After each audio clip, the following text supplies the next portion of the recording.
देश को नई शिक्षा नीति अगले महीने मिलने की उम्मीद है। एचआरडी मिनिस्टर प्रकाश जावड़ेकर ने संवाददाताओं से बात करते हुए कहा कि 21 अक्टूबर तक नई शिक्षा नीति आ जाएगी, जो देश की शिक्षा व्यवस्था को 2020 से 2040 तक का ध्यान रखते हुए गाइड करेगी। आरएसएस प्रमुख मोहन भागवत ने भी अपने 3 दिन के लेक्चर सीरीज में उम्मीद जताई कि नई शिक्षा नीति जल्द आएगी। साथ ही कहा कि वेद, पुराण, रामायण सहित मूल्यबोध पढ़ाए जाने चाहिए और ये शिक्षा नीति का हिस्सा होना चाहिए। नई शिक्षा नीति तैयार होने को लेकर एचआरडी मिनिस्ट्री कई बार डेडलाइन दे चुकी है। इसे वैसे तो पिछले साल ही आना था, लेकिन फिर इस साल 31 मार्च तक की तारीख दी गई। लेकिन इसके बाद फिर से पॉलिसी ड्राफ्ट बना रही कमेटी को और 3 महीने का वक्त दिया गया, लेकिन जून तक भी पॉलिसी नहीं आ पाई। इसके बाद फिर वक्त और बढ़ाया गया। पॉलिसी में हो रही देरी को लेकर संघ के पदाधिकारी भी बीजेपी के साथ समन्वय मीटिंग में सवाल उठाते रहे हैं। अब पॉलिसी के अगले महीने आने की उम्मीद है। संवाददाताओं से बातचीत करते हुए एचआरडी मिनिस्टर प्रकाश जावड़ेकर ने कहा कि पहली बार भारत में शिक्षा नीति बनाने को लेकर इतनी बड़ी एक्सरसाइज हुई है और उन्होंने पंचायत स्तर से लेकर संसद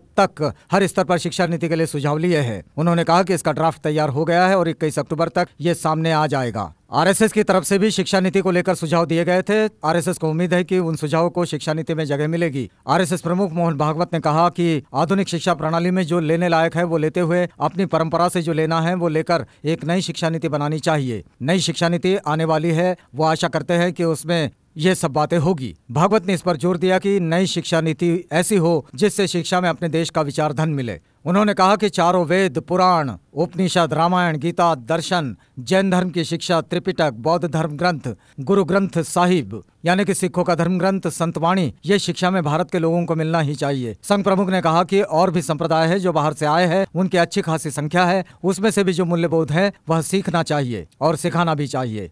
उन्होंने कहा कि रिलीजन की शिक्षा भले ही हम ना दें, लेकिन दृष्टि, मूल्यबोध, इस दृष्टि से और उससे निकलने वाले संस्कारों की दृष्टि से इन सबको पढ़ाना चाहिए।